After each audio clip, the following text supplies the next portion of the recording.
Piyasanız oldu alabora, benim dediklerimi anlamak için kafanı biraz zorla.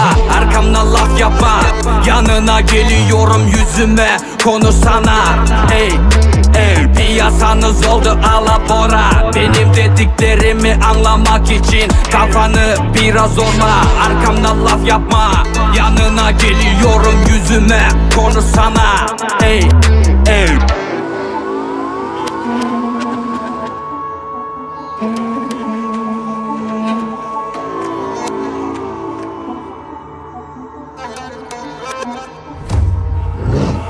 Karanlıkta geziyorum valla deli gibi. Olmak istesen de olamazsın benim gibi.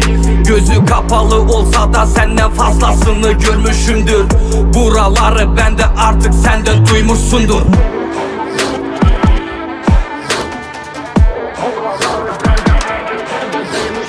Oturdu ağlar kafanın üstünde, uçuyor kartal. Bize yaklaşan oluyor aptal. Elimde kılıcım sanki ben battal. Senin gibi ben dostumu satmam. Ha, giderim buradan arkama bakmam. Arkama bakmam, giderim buradan arkama bakmam. Koşun peşimden, sizi bekliyorum burada. Ha, kafamın içi darma duman. Dilimde sözler bitmez ulan.